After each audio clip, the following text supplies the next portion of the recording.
할렐루야. 예. 고난주간 특별 새벽 기도에 나오신 여러분 진심으로 환영하고 감사합니다. 우리 함께 찬송가 519장을 찬양하기 원합니다. 찬송가 519장입니다. 십자가를 질 수 있나. 519장 십자가를 질 수 있나.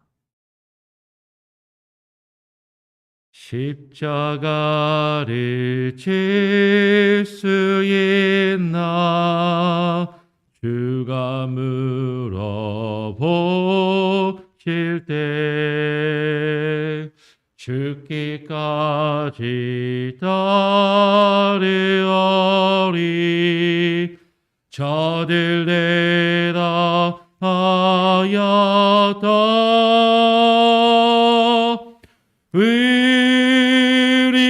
우리의 심령 주의 것이니 당신의 영성 만드소서. 증인도 따라 살아갈 동안 사랑과 충성 늘 바치오리라. 너는 기억하고 있나 구원받은 강도를 저가 회개하였을 때 나고 너락받았다.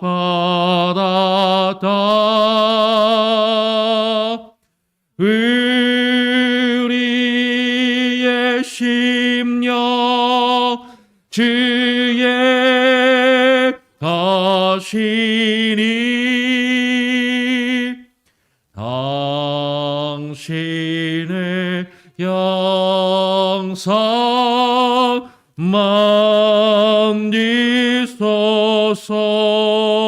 만드소서. 주인도 따라 살아갈 동안 사랑과 충성 늘 바치오리라. 주께 내 혼 맡기겠나 죄의 승리 믿으며 걱정 근심 모든 그는 나를 들러다필 때 우리의 심령 주의 것이니 당신의 영성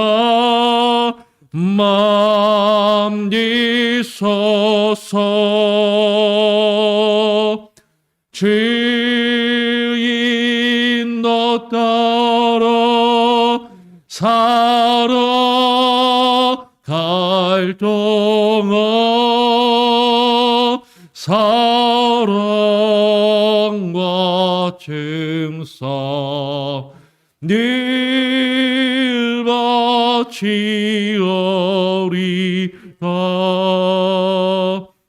이런 일 다 할 수 있나 주가 물어보실 때 용감한 자 옛날처럼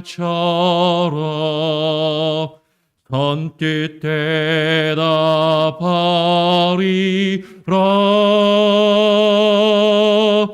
의리의 심령 주의 것이리.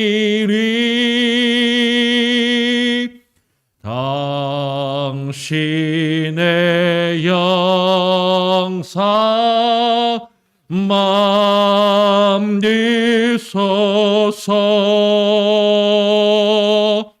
주인도 따라 살아갈 동안 사랑과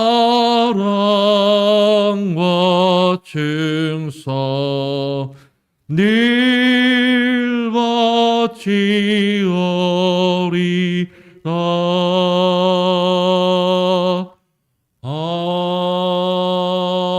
아멘.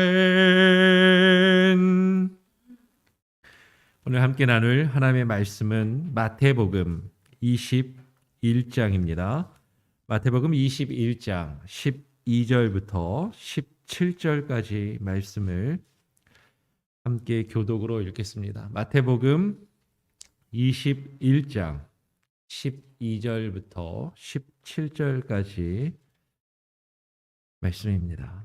제가 먼저 마태복음 21장 12절을 읽겠습니다. 예수께서 성전에 들어가사 성전 안에서 매매하는 모든 자를 내어 쫓으시며 돈 바꾸는 자들의 상과 비둘기 파는 자들의 의자를 둘러 엎으시고 저희에게 이르시되 기록된 바 내 집은 기도하는 집이라 일컬음을 받으리라 하였거늘 너희는 강도의 구려를 만드는도다 하시니라.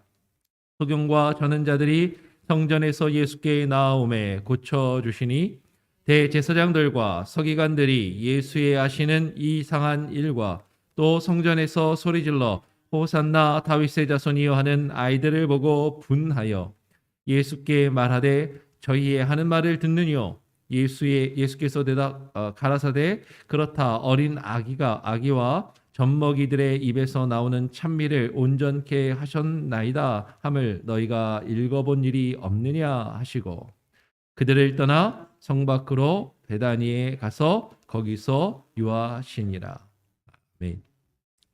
예, 이번 주간은 뭐 다 잘 아시는 것처럼 고난 주간입니다. 패션 위크인 것이죠. 그래서 고난 주간을 맞이해서 특별 새벽 예배를 우리가 함께 드리면서 이번에는 올해는 마태복음의 예수님의 종료주일 이후에 중요한 사건들이나 예수님의 가르침을 한번 쭉 살펴보고 부활주일까지 이번 돌아오는 주일에도 부활주일이기 때문에 출애굽기 말씀이 아니라 마태복음의 말씀을 가지고 쭉 같이 한번 묵상하는 그런 기회를 갖기를 원합니다.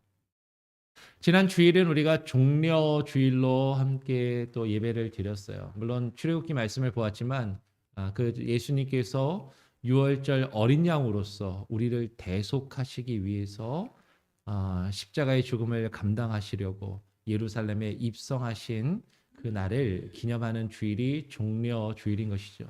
예수님이 예루살렘에 입성하실 때 많은 유대인들이 종려나무 가지를 들고 호산나 호산나 다윗의 자손이여 그렇게 예수님을 맞이했기 때문에 그래서 종려주일 팜트리 위그로 이렇게 지키는 것입니다. 예수님께서 예루살렘에 입성하실 때 많은 사람들이 예수님을 그렇게 환영을 했어요. 많은 사람들은 기대에 부풀었던 것이죠. 근데 그 종려주일, 고난 주간에 사실 많은 일들이 있었던 것을 보게 됩니다. 그 중에 한 사건이 오늘 마태복음과 그리고 공간복음에도 다 등장하는데 예루살렘에 입성하신 예수님께서 성전 정화 사건을 행하시게 되는 거죠. 금방 우리가 읽은 것처럼 예수님께서는 이제 종려주일에 예루살렘에 입성하신 이후에 성전 안에 들어가셔서 성전 안으로 들어가신 거예요. 예루살렘 성전 안에 들어가셔서 매매하는 모든 자들을 쫓아내시고 그들의 의자와 상을 다 둘러 엎으셨다라고 그렇게 기록을 합니다. 제가 어렸을 때 요새는 좀 뭐 하도 이제 매체가 발달해서 안 그랬지만 예전에는 뭐 TV 딱 3, 4 방송밖에 없고 막 이럴 때 성탄절이 되면 이제 텔레비전에서 성탄절이 되면 외화 시리즈 뭐 이래 가지고 성탄절 특집으로 예수님의 일생 막 이런 거 막 보여주고 그랬어요. 영화 같은 게 나왔습니다. 근데 어렸을 때 이제 뭐 정말 어렸을 때요. 아주 초등학교 저학년 때였던 것 같은데 뭐 성탄절이라 예수님의 일생이라고 나오는데 갑자기 어떤 사람이 나와 가지고 막 시장에서 의자하고 상을 막 둘러엎고 채찍으로 막 짐승들을 내려치면서 막 사람들을 쫓아내고 이러는 거예요. 어린 마음에 저 사람 왜 저러지? 왜 저렇게 사람들을 막 그 둘러엎고 막 사람들을 막 저기 막 몰아내고 짐승들을 막 때릴까 하면서 막 좀 이상해 보이더라고요. 네. 근데 알고 보니까 그게 누구예요? 예수님이에요. 여러분 우리가 아는 예수님은 자상하시고 인자하시고 온화하시고 온유하시며 사랑이 많으신 분인데 예수님이 지금 갑자기 들어가지고 남 장사하는 거잖아요. 가게잖아요. 여러분 시장에서 막 물건 팔고 있는데 누가 내 와갖고 내 자대를 막 둘러엎고 막 의자 집어 던지고 막 이런다고 이거 완전히 조폭이잖아요. 깡패 같은 거 아닙니까? 아니 어떻게 왜 예수님이 왜 이런 모습을 행하실까? 오늘 마태복음에는 그렇게 나오지 않고 있는데 요한복음을 보니까 요한복음 2장 15절에는 심지어 이렇게 얘기하셨어요. 이렇게 기록합니다. 노끈으로 채찍을 만드사 양이나 소를 다 성전에서 내쫓으시고 그들의 상을 엎으셨다. 예수님 본인 것도 아니고 남의 건데 남의 거를 채찍질해 가지고 그 짐승을 다 흩어 엎었다라고 하면 요새 같으면 경찰서 가야 되는 겁니다. 이거. 네. 아니 예수님 왜 그러셨을까? 그러면 우리가 생각할 때 예수님은 자상하시고 인자하시고 온화하신 분이시잖아요. 근데 어쩌면 그건 우리가 만들어낸 거짓된 이미지일 수도 있다라는 것이죠. 그럼 예수님은 그냥 마냥 좋은 분이 아니에요. 우리는 예수님을 생각할 때 예수님은 나를 위해서 존재하는 분, 나를 무조건 포근하게 맞아주시고 나를 무조건 따뜻하게 대해주시는 분, 나를 무조건 용서해주시고 나를 무조건 사랑해주시는 분이라고 어쩌면 우리는 그런 이미지를 예수님께 그려놓고 그런 예수님을 원하는지 모르겠어요. 근데 지금 예수님이 늘 그러신 건 아니지만 예수님은 분명히 인자하시고 온화하시고 우리를 사랑으로 우리를 품어주시는 분이 맞지만 근데 예수님이 분명히 이렇게 화를 내실 때도 있더라라는 거죠. 그러면 도대체 무엇 때문에 예수님께서는 무엇 때문에 이렇게 크게 화를 내신 것일까? 우리는 한번 깊이 생각해 볼 필요가 있는 것입니다. 그렇다면 우리가 생각하는 그 예수님이 정말로 나에게 이렇게 좋으신 분, 나를 자상하고 인자하게 나를 품어주시는 그 예수님이 어쩌면 나에게도 이렇게 화를 내실 수도 있다라는 거잖아요. 어떨 때 화를 내시는가, 무엇 때문에 화를 내고 계시는가를 한번 생각해 볼 필요가 있다라는 것이죠. 오늘 13절에 같이 한번 읽어보기를 원합니다. 13절에서 예수님께서 성전 안에서 매매하는 모든 자들에게 이렇게 말씀하시는 것이죠. 13절 같이 한번 읽어보겠습니다. 시작. 저희에게 이르시되 기록된 바 내 집은 기도하는 집이라 일컬음을 받으리라 하였거늘 너희는 강도의 구려를 만드는도다 하시니라. 예수님께서 저희에게 이르시되 성경 말씀을 인용해서 말씀하십니다. 기록된 바 성경 말씀이에요. 내 집은 기도하는 집이라 일컬음을 받으리라 하였거늘 이 성경에 그렇게 기록되어 있다는 거죠. 그런데 너희는 이 집을 하나님의 전을 강도의 구려를 만드는구나라고 책망하고 계시는 것입니다. 예수님이 이렇게 책망하시고 예수님께서 이렇게 말씀하시니까 사실은 이 대목 때문에 이제 교회에서 이것 때문에 고민하시는 분들도 있어요. 저도 어렸을 때 좀 많이 고민한 적이 있었습니다. 교회에서 물건을 파니까 예수님이 이렇게 화를 내시는구나. 교회에서 장사를 하면 안 되는구나. 그래서 교회에서는 어떤 물건이나 무엇도 팔아서는 안 되는구나라고 그렇게 생각하고 말하기도 해요. 근데 이렇게 되면 이제 좀 고민이 되는 거죠. 특히 우리 여선교회 같은 경우에는 아니 무슨 말이에요, 목사님? 우리 선교 목적으로 바자회도 하고 뭐 김밥도 만들어서 팔고 뭐 이것저것 막 하고 하는데 아니 교회에서 어떤 매매도 하면 안 되는 건가? 아니, 그러면 예수님 이렇게 화를 내시는 건가? 아 이거 교회에서 물건 팔고 장사하고 이러면 절대로 안 되는 건가? 사실 그런 생각을 하고 어떤 분들은 교회에서 절대로 모두 팔지 못하게 하시는 그런 분들이나 교회도 있는 것이죠. 바자회 꿈도 못 꿉니다. 뭐 이런 교회도 있어요. 근데 지금 예수님께서 정말로 지금 말씀하고 계시는 이렇게 화를 내고 계시는 이유가 그러면 교회에서 선교 바자회 같은 거 하지 말아라. 지금 그런 말씀을 하시는 것인가? 오늘 뒤에 보면 우리는 또 다른 것을 보게 돼요. 15절에 보니까 대제사장들과 서기관들이 예수님께서 하시는 이 이상한 일을 보고 분하여 화를 내게 됩니다. 지금 대제사장들한테 뭐라 그러신 게 아니에요. 그렇잖아요? 대제사장들이 아니라 성전에서 장사하는 장사꾼들의 상을 둘러 엎으셨는데 대제사장들과 서기관들이 이 일 때문에 엄청나게 화가 났어요. 마태복음 말고 마가복음이나 공관복음 다른 성경들까지 같이 쫙 연결해서 읽게 되면 공관복음에 따르면 실제로 이 성전 정화 사건, 예수님께서 이 성전에서 장사꾼을 내어 보내신 이 일들 때문에 대제사장들과 서기관들이 예수님을 죽이기로 결심을 합니다. 직접적인 예수님의 죽음의 원인을 제공하게 되는 아주 중요한 사건이 이 성전 정화 사건인 거예요. 아니 그러면 당시 종교 지도자들이었던 대제사장들과 서기관들에게 과연 예수님께서 성전에서 장사꾼들을 내어 쫓으시는 게 왜 그들을 화가 나게 만들었을까? 무엇이 그들을 위협하였고 그들이 그것 때문에 예수님을 죽여야만 한다라고 그렇게 생각을 했을까 하는 거죠. 이게 단순히 지금 장사꾼들 몇 명을 쫓아냈기 때문에 지금 그 대제사장들과 서기관들이 이렇게 지금 예수님을 죽여야 할 정도로 위협을 느낀 것일까? 그러면 성전 정화 사건은 예수님의 사역에 있어서 매우 중요한 의미가 있습니다. 그 사역의 본질과 예수님의 사역의 목적이 무엇인지를 우리에게 명확하게 보여주는 거예요. 예수님이 지금 뭐하러 성전에 들어가셨습니까? 십자가에 달려 우리를 대속하시려고, 그 하나님께서 택하신 백성을 대속하기 위하여 십자가를 지시기 위하여 예루살렘에 딱 들어가셨단 말이에요. 예수님은 알고 들어가셨어요. 비장한 마음과 각오를 가지고 들어가셨습니다. 그렇잖아요. 그러면 예수님이 지금 하시는 행동 하나하나, 말씀 하나하나가 의미 없이 뜻 없이 그냥 감정에 따라서 하시는 것이 아니라는 겁니다.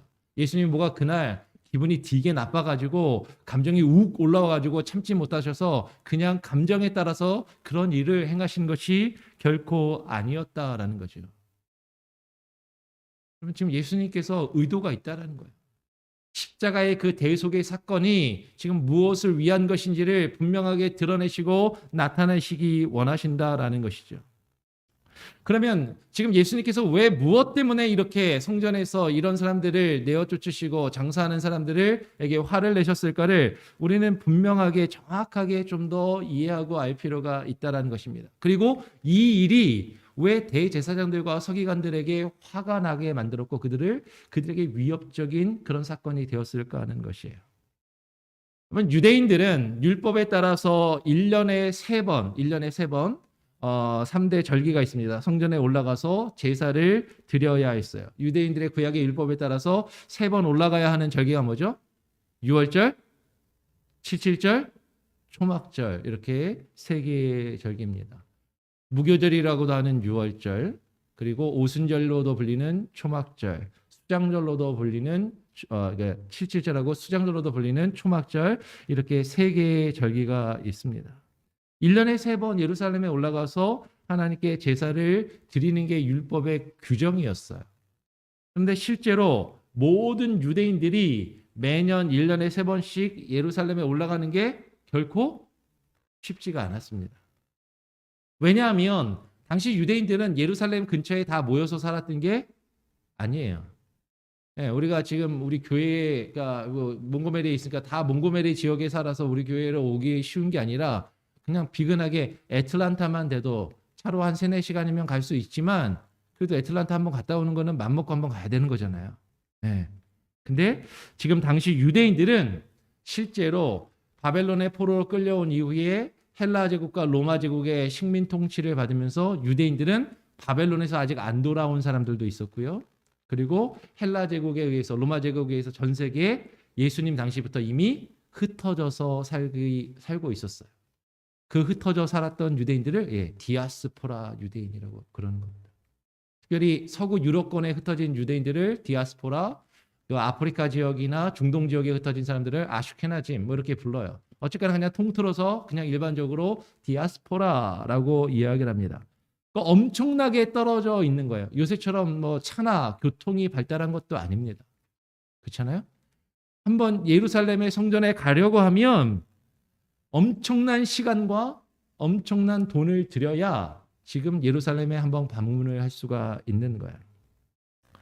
전 세계에 흩어져 있던 디아스포라 유대인들이 제사를 위한 제물을 준비해서 그 성전까지 나온다라는 것을 한번 생각해 보시기 바랍니다.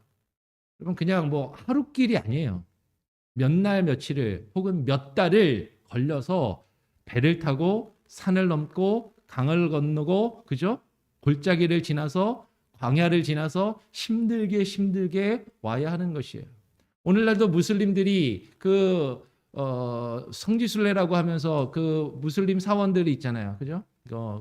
그런 곳에 매년 이렇게 모이는 거 보면 무슬림들이 그렇게 엄청나게 모이니까 그 사람들이 매번 저렇게 모이나 보다 그러는데 실제로 무슬림들도 평생에 한번 그 곳에 가서 메카와 메디나에 가서 성지순례를 하는 게 그들의 꿈이라고 그러잖아요. 우리 기독교인들도 성지순례 그러는데 기독교인도 이스라엘에 예루살렘에 실제로 평생에 한번 가보지 못하시는 분들도 많이 계시잖아요. 오늘날 같이 교통이 발달하고 비행기 타면 하루 이틀이면 갈 수 있는 그런 데인데도 사실은 쉽지가 않단 말이에요.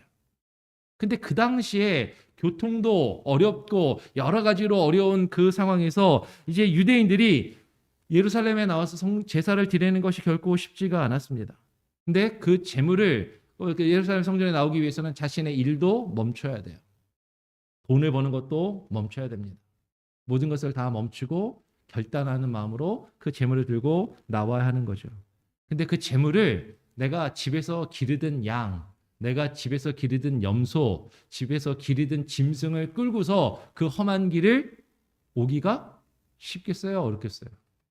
어렵죠. 네. 이거는 사실은 어떻게 보면 이거는 정말로 이거는 못할 것 같은 거예요.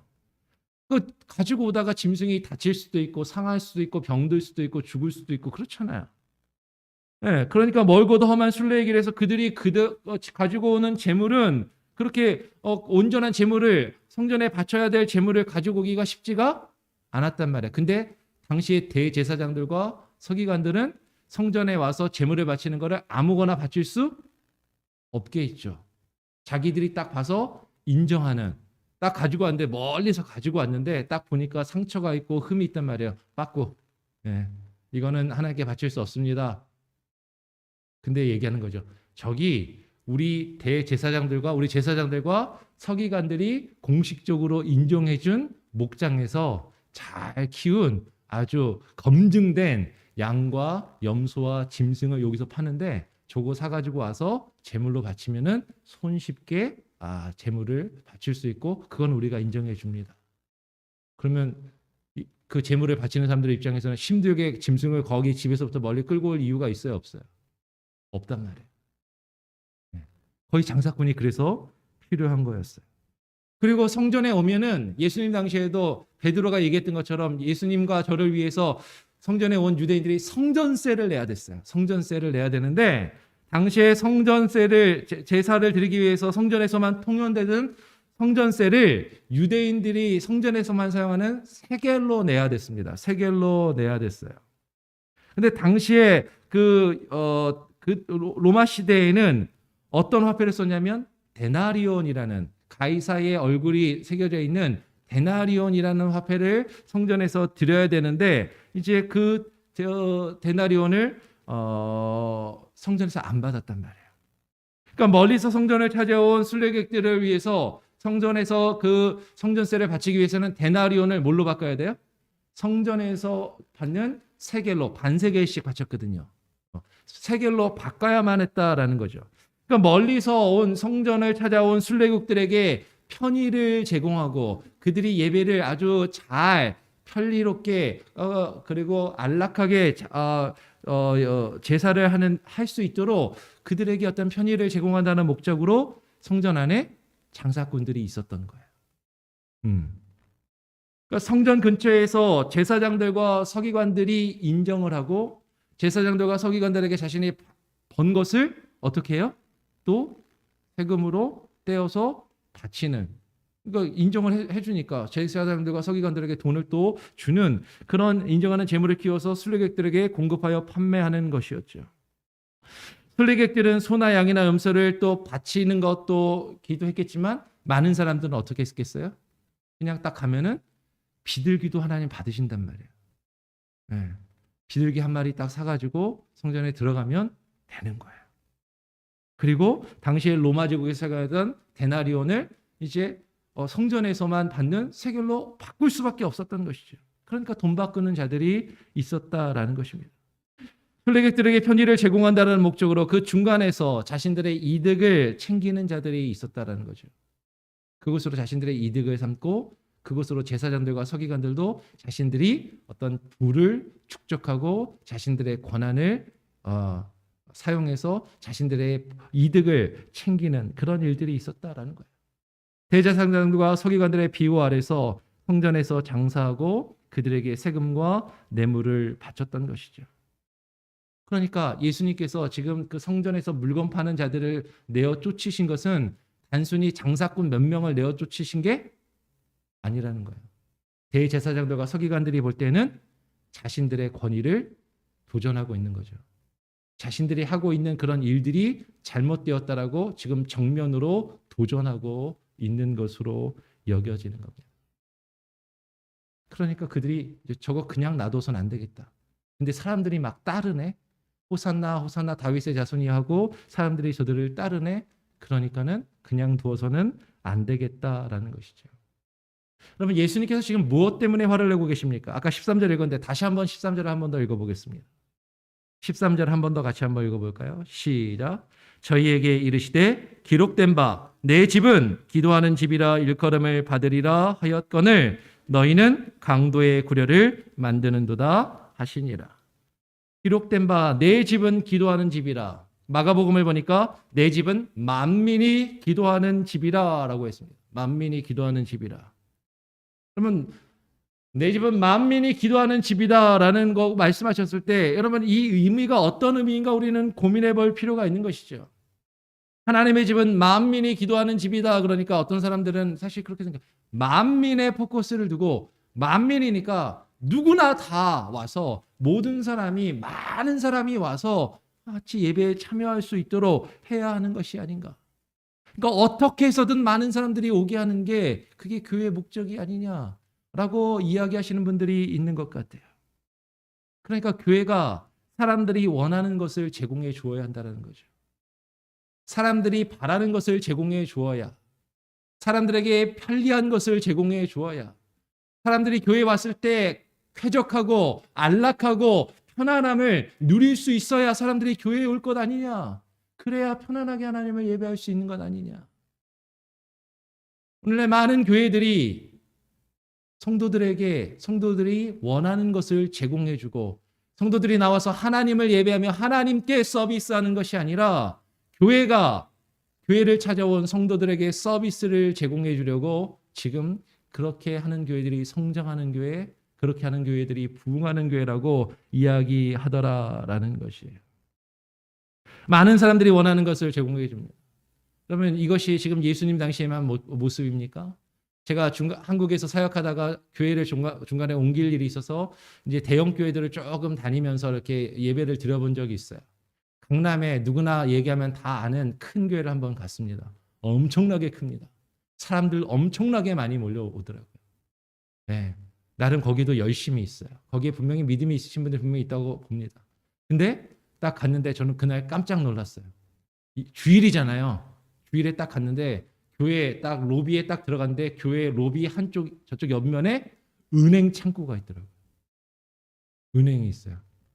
은행이 있는데 은행 직원이 주일날 출근을 해서 거기 딱 있어요. 거짓말이 아니에요. 실제로 그래요. 그 교회 가면 쉽게 말하면 그 주일에 그쪽에 있는 은행 직원이 그날 거기에 파견이 나와서 근무를 하는 거예요. 뭐 하는 거예요? 주일에 왔는데 헌금 준비하고 아는 사람들 와서 돈 찾을 수 있도록, 그리고 바로 입금할 수 있도록, 예, 크레딧 카드 가지고 현금 지급기에서 바로 돈 찾을 수 있도록. 오늘날 교회가 그런 서비스를 대형 교회들이 제공하고 있다라는 거죠. 예수님 당시에 물건 파는 자들, 돈 바꾸는 자들이 있는 것과 무엇이 다르냐라는 것이에요. 근데 왜 그게 있어요? 아니, 바빠서 일주일 동안 바쁘게 지내다가 헌금 준비해갖고 헌금 준비 못 해온 사람들이 헌금을 편리하게 드릴 수 있도록. 교회가 사람이 엄청나게 많은데 그걸 어떻게 다 교회가 헌금을 계수를 하고 집계를 해가지고 그거를 다 저기 하냔 말이죠. 그냥 갖다 주면 은행 직원들이 알아서 계수 다 해주는 거예요. 헌금위원들이 따로 필요 없는 거죠. 은행 직원이 알아서 다 해주니까. 거기에 들어오는 돈은 헌금은 다 그냥 그 교회에서 나온 것이니까. 그러면 교회들의 지금 모습이 이와 같다라는 거예요. 그러면 지금 교회의 본질이, 하나님의 집인 교회의 본질은 오늘 예수님께서 말씀하십니다. 만민의 포커스가 있는 게 아니라 오늘 마태복음에는 만민은 없어요. 뭐라고요? 기도하는 집이어야 하는 것이죠. 교회의 본질은 어떻게 해서든지 많은 사람들이 편리함을 제공받고 많은 사람들을 만족시켜서 많은 사람들이 오게끔 하는 것이 아니라 교회의 본질은 뭐예요? 하나님을 예배하고 하나님께 기도하는 것입니다. 그러한 집이 되어야 하는데 지금 하나님께 택함받은 모든 사람들이 하나님 앞에 나와서 그분을 예배하며 그분을 기도하는 집이 되어야 하는데 지금 성전이 그런 모습을 잃어버리고 있다라는 것이에요. 그러니까 예수님이 그들을 책망하시고 뒤엎고 계신다는 거죠. 하나님께 기도하며 예배하는 집이, 하나님의 교회가, 하나님의 성전이 강도의 구렬로 그것을 통해서 많은 사람들이 자신의 만족과 자신의 이익과 자신의 어떤 원하는 것을 얻는, 성도들은 자신들이 원하는 것을 제공받고 그 가운데서 어떤 이들은 이득을 챙기고, 그리고 교회의 지도자들, 성전의 지도자들은 그것으로 자신의 부와 권력을 축적하는 그런 일들이 성전에서 벌어지고 있다라는 것이죠. 그러면 교회가 사람들이 원하는 것을 제공하고 그것으로 목회자들과 교인들이 그 가운데서 자신의 이익을 추구한다면 그것은 예수님이 지금 책망하고 계시는 그 당시의 성전의 모습과 결코 다를 것이 없다라는 것입니다. 그것이 사람들의 예배를 돕는 것처럼 보일지도 몰라요. 사람들이 원하는 것을 제공하며 많은 사람들이 교회를 나올 수 있도록 만드는 것이라고 이야기할지도 모릅니다. 그러나 그것이 사람들이 단순히 그 사람들의 편의와 원하는 것을 제공해주고 그 중간에 많은 사람들이 자신의 이득을 추구하는 것이라면 교회는 지금 강도의 수굴로 만들어져 가고 있다라는 것이에요. 예수님은 그렇게 성전에서 이익을 추구하며 장사하는 자들과 종교 지도자들을 내어 쫓고 계시는 것이죠. 예수님은 그것을 위해서 이 땅에 오셨고 그것을 위해서 십자가를 지시려 한다 말입니다. 여러분, 고난주간에 우리가 예수님의 고난을 묵상하는데 예수님이 왜 십자가를 지시려고 했는가? 예수님이 왜 성전에서 이와 같은 일을 하셨는가? 그러면 이것을 우리가 깊이 묵상하면 이게 단순히 뭐 교회에서 바자회 하나 하지 마라, 뭐 해도 된다, 지금 이런 차원의 문제가 아니라는 거예요. 교회의 본질이 무엇이냐라는 거죠. 우리가 무엇을 위해서 교회 가운데 나와서 예배라는 것을 하고 있는가? 나의 만족과 나의 편의를 위해서, 나의 이득을 추구하며, 목회자들은 그것을 이용하고 성도들은 거기서 내가 원하는 것을 얻으면 그것으로 서로 만족하며 윈윈하는 것인가? 아니요, 교회는 그것이 아니라는 거죠. 하나님의 성전은 하나님께 기도하며 예배하는 집입니다. 여러분, 우리가 고난주간을 맞이하면서 예수님께서 왜 십자가를 지시고 이 고난주간에 종려주일 이후에 예루살렘에 입성하신 예수님이 왜 이와 같은 일들을 하셨는지 깊이 묵상하며 우리 자신의 모습을 되돌아볼 수 있기를 간절히 소원하고 부탁드립니다.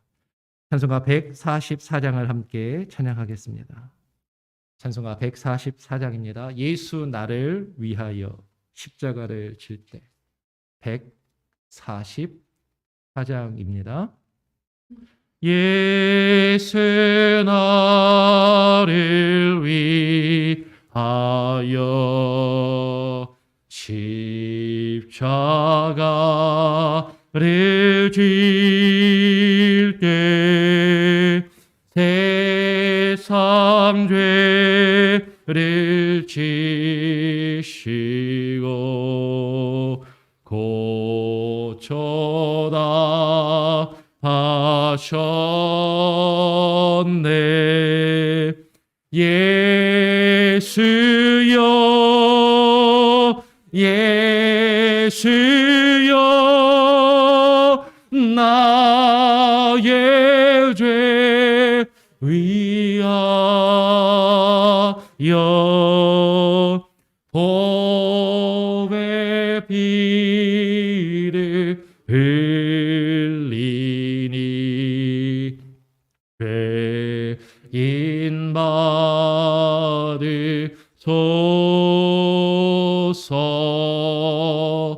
십자가를 지심을 무슨 죄가 있나.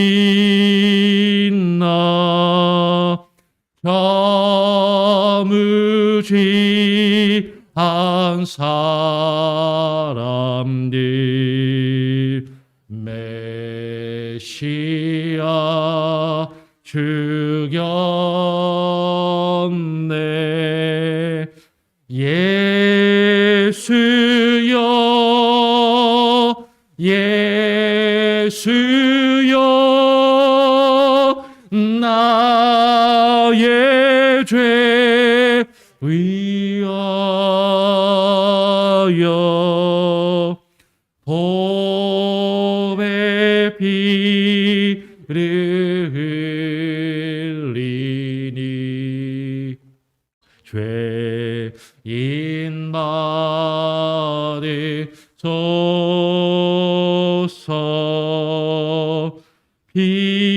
피와 같이 붉은 죄 없는 이가 없네. 십자가의 공로로 눈과 같이 되네. 예수여 예수여 나의 죄 위하여 보배 피를 흘리니 죄인 받으소서.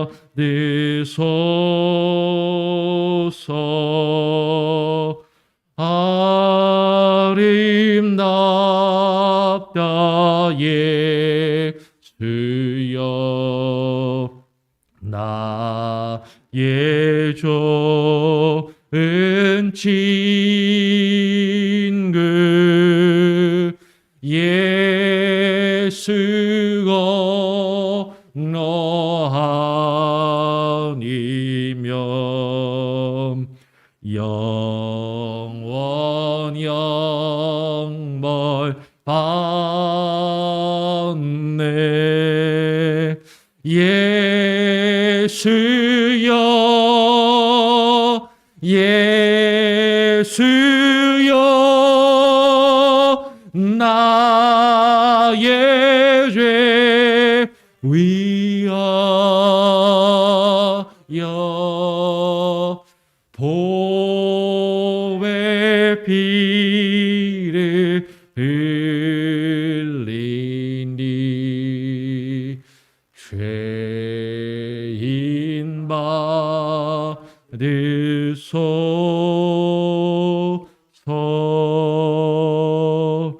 아멘.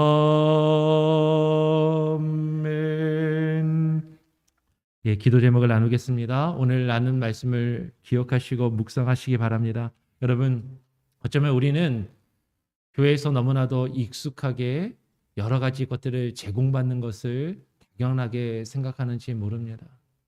물론 교회가 예배를 하나님께 드리기 위해서 여러 가지 것들을 힘쓰고 여러 가지 좋은 것들을 만들고 제공할 필요도 있다고 봐요.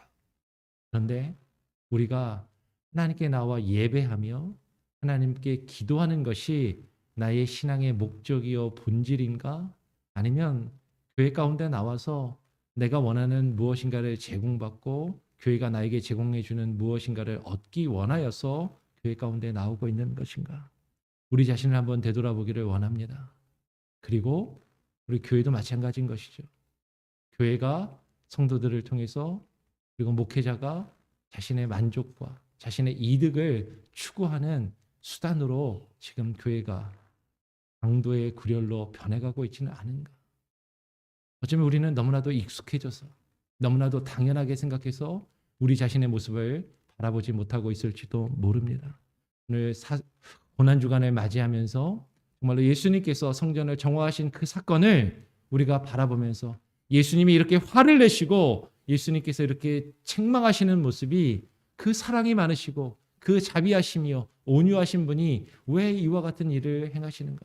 어쩌면 예수님의 이 진노가 우리를 향한 것일 수도 있음을 우리는 두렵고 떨림으로 바라보아야 할 것입니다. 우리 자신을 바라볼 수 있도록 기도하시고요. 고난주간 한 주간 예수님의 그 십자가의 의미를 더욱더 깊이 묵상하며 우리가 한 주간을 또 보낼 수 있도록 교회가 새로워지고 교회의 본질을 회복할 수 있도록 그리고 교회의 지도자들이 특별히 목회자가 제가 여러분 사심을 가지고 욕심을 부리며 목회하지 않도록 저를 위해서도 기도해 주시기를 부탁드립니다. 같이 제가 한번 기도하고요. 주님 가르쳐 주신 기도로 마친 이후에 자유롭게 기도하시고 또 돌아가시겠습니다.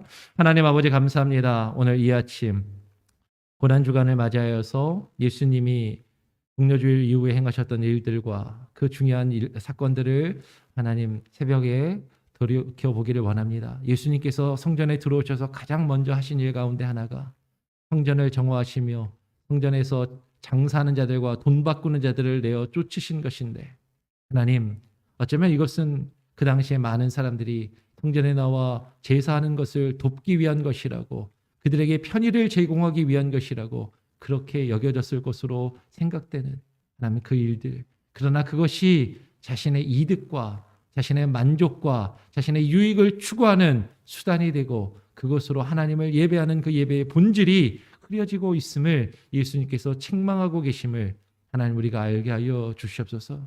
아버지 하나님 우리 자신의 모습을 되돌아보게 하여 주시고 특별히 이 고난주간 그리스도의 십자가의 그 대속의 의미를 하나님 우리가 깊이 묵상할 때 이제는 내가 나의 것이 아니요 하나님의 것임을 나의 삶과 나의 생명이 하나님의 것임을 깨닫고 인정하며 주님의 뜻을 우리의 삶 가운데 발견하고 그 뜻 앞에 무릎 꿇으며 그 뜻을 이루어갈 수 있는 한 주간이 되게 하여 주시고 예수 그리스도의 십자가의 대속의 의미가 하나님 우리에게 무가치하며 무의미하게 하나님 바뀌어지지 아니하도록 하나님 우리가 그 깊은 의미를 더욱더 묵상하고 날마다 발견하며 깨달으며 그것을 이루어갈 수 있게 하여 주시옵소서. 교회가 교회되게 하여 주시고 교회의 본질이 회복되게 하여 주시고 하나님의 교회를 통하여 우리가 서로의 이익과 만족을 추구하며 하나님 교회가 하나의 수단이 되지 아니하게 하여 주시고 하나님을 예배하는 우리의 삶의 목적이 되게 하여 주시옵소서. 모든 것을 주님께 맡기고 의탁드리오며 오늘 하루의 삶을 주님께 맡기고 의탁드리오며 거룩하신 예수 그리스도의 이름으로 기도합니다.